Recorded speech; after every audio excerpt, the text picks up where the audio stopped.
বাংলাদেশে যাতে কোনো ধরনের কোনোভাবে স্বৈরাচার এবং তার সাঙ্গপাঙ্গরা ফিরে আসতে পারে, এটা আমাদের দেখতে হবে।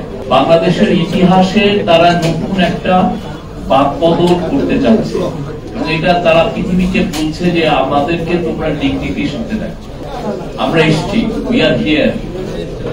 এটা খুব একটা পাওয়ারফুল। আপনি যদি দেখেন না কি যে ব্রিলিয়ান্ট তাদের লেখা, তাদের ভীষণ যে বাংলাদেশটাকে তারা কিভাবে দেখতে চায় বারবার তারা এক্সপ্রেস করছে।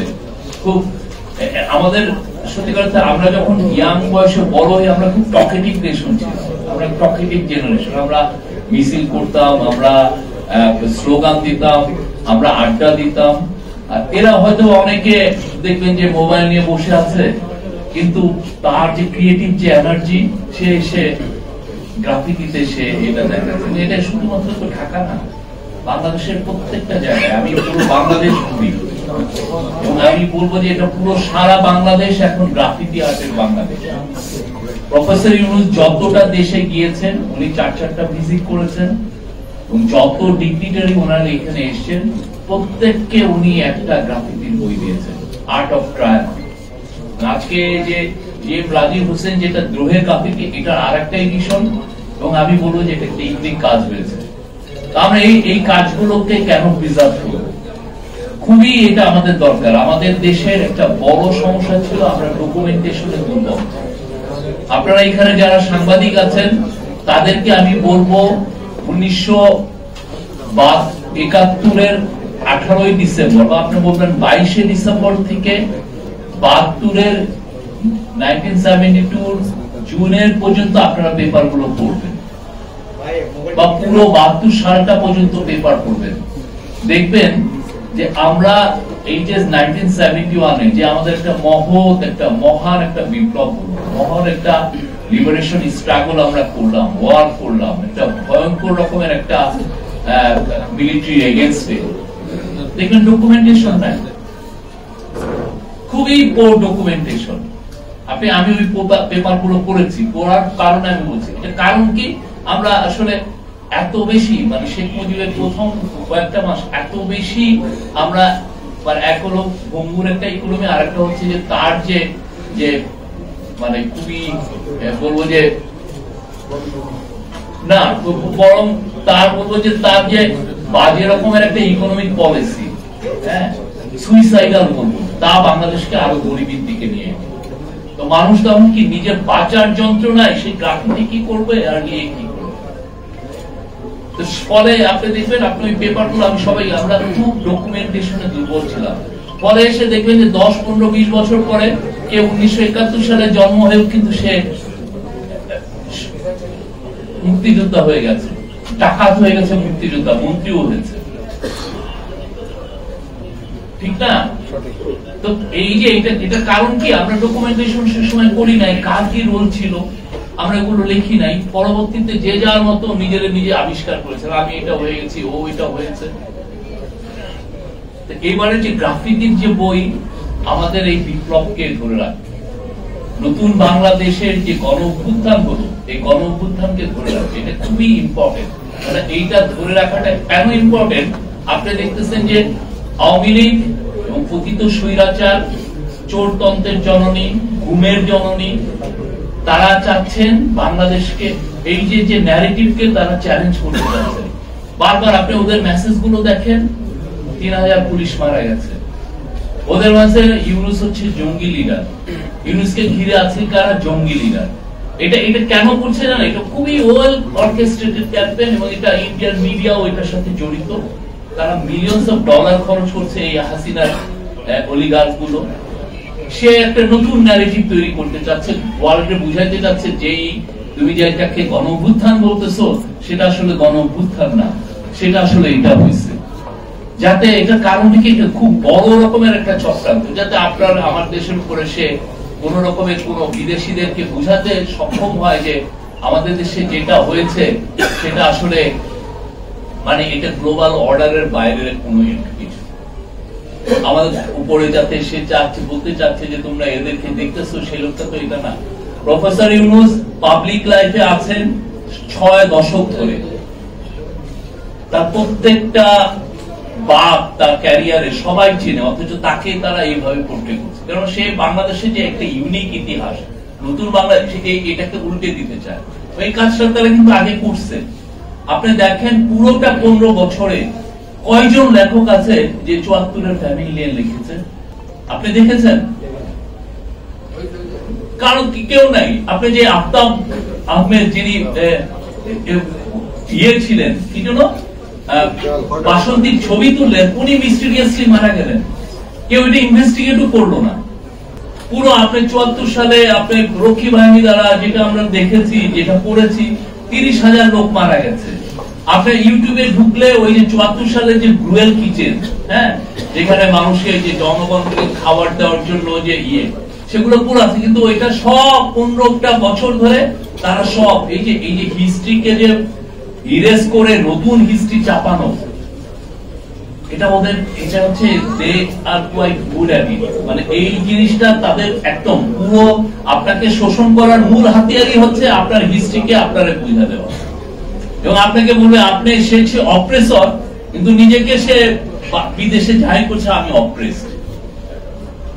আপনার পুরো বাংলাদেশের থেকে তার এবং তার লোকরা $234 বিলিয়ন বাইরে নিয়ে গেছে। তার এবং তার পেটুয়া বাহিনী বাংলাদেশের 3,500 লোককে গুম করেছে। বাংলাদেশের এই জুলাই অগাস্টে আপনি 2000 লোকের মতো মানুষকে খুন করেছে, যাদের কারো কারো বয়স 4 বছর, 6 বছর, 8 বছর। আপনি তার সময় শাপলার হত্যাকাণ্ড হয়েছে, তার সময় আপনার মাওলানা সাইদির ভার্ডিক্টের পরে কি ভয়ানক একটা হত্যাকাণ্ড হয়েছে। তারপরে দেখেন একটা দেশের চিফ জাস্টিসকে গলায় ধরে তার সিকিউরিটি এজেন্সি যে পিটিএফ দেশে পাঠিয়ে দিয়েছে। আবার ওনারা বলতেন আমাদের জুডিশিয়ারি ইন্ডিপেন্ডেন্ট। একটা দেশের চিফ জাস্টিসকে যদি এটা হয়, তাহলে কোন জাস্টিসের আপনি মনে করেন যে তার ইন্ডিপেন্ডেন্স আছে? কিছু ছিল আপনার?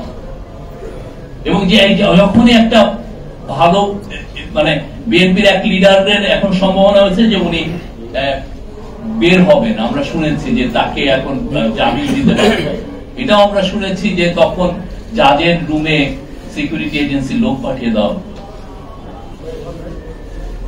এবং এটা তো না, তারপরে এক্সট্রা জুডিশিয়াল কিলিং হয়েছে 3000। এবং বাংলাদেশে এই জিনিসটা কেউ বলেন না, এই জিনিসটা কিন্তু ভয়াবহ। আপনি 60-70 লক্ষ অপোজিশন অ্যাক্টিভিস্টের লাইফ আপনি হেল্প করে দিয়েছেন। কারো 10টা, কারো 20টা, রিজভি ভাই বোধহয় একাই 300টা কেস। তাদের লাইফ আপনি শেষ। তাদের ছেলেমেয়েরা কোনো চাকরি পায় নাই। তারা যদি চুপি সারে কোনোভাবে একটা ধরনের একটা কনস্টেবলেরও চাকরি পেয়ে গেছে, সেটাও জানাজানি হয়ে গেছে যে না, উনি বিএনপি পরিবারেও চাকরি দেওয়া যাবে। কি ভয়াবহ একটা সময়। কিন্তু তারা টোটালটা, তাদের পুরো অ্যাটেম্পটা হচ্ছে যে এটাকে আমি উল্টিয়ে দিব, দিয়ে আমার ন্যারেটিভ আনবো। এই ন্যারেটিভের এগেইনস্টে এই গ্রাফিতির বই খুব ইম্পর্টেন্ট। আমাদের প্রত্যেকটা ওই সময় যতগুলো ঘটনা ঘটেছে, আমাদের প্রত্যেকটা লিপিবদ্ধ করতে হবে, প্রত্যেকটা লিপিবদ্ধ হবে। এবং আমাদের এখন আমরা দেখছি যে অনেকে অনেক বেশি সে যে ধরনের কথা বলে, যে অ্যাঙ্গার ক্রিয়েট হয়েছে বাংলাদেশে, আপনি দেখেন সবাই এক, তার কথা যেই শুনছে তারই তো মাথা ঠিক থাকছে না, ঠিক না? তো আমরা তারপর সবাইকে প্রফেসর ইউনূস আহ্বান জানিয়েছেন, শান্ত হন। আমাদের কাজটা হচ্ছে আমরা রিসার্চের মাধ্যমে কি ভয়াবহ 15টা বছর ছিল সেটা সবাইকে জানাবো। প্রত্যেকটা ক্যাম্পাসে সেমিনার করব, প্রত্যেকটা দেয়ালে দেয়ালে সে যে অন্যায় অবিচার করেছে সেটা আমরা লিখে রাখবো, যাতে বাংলাদেশে এই পতিত স্বৈরাচার এবং তার সাঙ্গপাঙ্গ জীবনেও যাতে না ফিরে আসতে পারে। এটা আমাদের ঐক্য, এটাকে আমাদের করতে হবে। এবং আপনারা যারা ভাবছেন যে আমাদের বিপ্লব সেই 21 দিন, জুলাই আর অগাস্টের 21 দিন, এটা ভুল। তার আগেও স্ট্রাগল হয়েছে পুরো 15 বছর ধরে, এবং আগামীতে আরো 15 বছর আমাদের স্ট্রাগল করবে। আমরা একটু থেমে যাব, ওরা আবার মাথা চাড়া দেওয়ার চেষ্টা করবে। এইটা যাতে না হয়, বাংলাদেশে যাতে কোনো ধরনের কোনোভাবে স্বৈরাচার এবং তার সাঙ্গপাঙ্গরা ফিরে আসতে পারে, এটা আমাদের দেখতে হবে। এটার জন্য আমাদের অনেকের প্রাইস পে করতে হবে, আমার হয়েছে, রিজভি ভাইয়ের হয়েছে, সবার হয়েছে, বাট আমরা এখানে একতাবদ্ধ। এই জায়গায় আমাদের মেসেজ সবার, ডক্টর সার্ভিসের মেসেজ, আপনারা যে যেখানে আছেন শান্ত হন, মেন কাজটা করেন, সবকিছু লিপিবদ্ধ করেন। প্রত্যেকটা দিনে এই পুরো 15 বছর যতদিন ছিলেন, সেই 9 জানুয়ারি 2009 থেকে আপনার 5 আগস্ট পর্যন্ত প্রত্যেকটা দিনে কি আকাম কুকাম করেছে এগুলো লিপিবদ্ধ করতে হবে। কোনো কিছু যত আনডকুমেন্টেড না থাকে, যেটা আমরা আগে করতে পারি নাই, বা 15 বছর সে যেভাবে আমাদেরকে এই যে 74-এর ফ্যামিলির কথা আমাদেরকে ভুলে রেখেছিল, এমন কেউ নাই। আমার ফ্যামিলি, আমি জানি আমার বড় ভাই, উনি আমেরিকার এখন একটা ইউনিভার্সিটির প্রফেসর, উনি দিনের পর দিন রাতে 2টা 2:30টায় যায় রেশন শপের সামনে দাঁড়ায় থাকতে হতো। আমাদের বাসায় ঠক ঠক করছে ভাতের ফ্যানের জন্য, আমি নিজে ভাতের ফ্যান খেয়েছি। অথচ আপনি দেখেন 15 বছর মানুষকে বুঝিয়ে রেখেছে যে না, শেখ মুজিবের আমলটা ছিল কি একটা মহৎ একটা আমল। এবং কেউ কোনো ইকোনমিক্স লিখছেন মুজিবোনমিক্স, মুজিবের ইকোনমিক্স নিয়ে অ্যাজ মুজিবের কি এমন একটা ইকোনমিক্স ছিল। আমাদের সত্যিকার অর্থে ফোকাসটা রাখতে হবে, ফোকাস ছাড়া যাবে না। আমি জিএম রাজীব হোসেনের এই কাজের সাধুবাদ জানাই, এবং যারা যারা আরো করবেন, ভালো কাজ করেন প্লিজ, যেগুলো ইন্টারন্যাশনাল স্ট্যান্ডার্ড হয়। আমরা যেন কোর কাজ না করি যে দিয়ে মানুষ যাতে নাক না শেখায়, এমন কাজ খুবই ভালোভাবে ডকুমেন্টেশন করবেন, যেটা জেনারেশন যেটা আমাদের ধরে রাখতে পারে। এটা খুবই দরকার। আমাদের প্রত্যেকটা কাজ, আমাদের ইয়াং মানুষের যে আউটপোরিং অফ দেয়ার হার্টস, তারা যেভাবে তাদের হৃদয়কে মেলে দিয়েছে দেয়ালে দেয়ালে, এটার জন্য আমরা প্রত্যেকটা ডকুমেন্টেশন করে রাখি। এটা খুবই ইম্পর্টেন্ট। এবং অন্যান্য সমস্ত কিছু 15টা বছর একে তো ইন্ডিপেন্ডেন্ট একটা প্যানেল তো হোয়াইট পেপার লিখলেন, আমরা যারা জার্নালিস্ট, আমরা যেগুলো ফেস করেছি সেগুলো দেখা উচিত।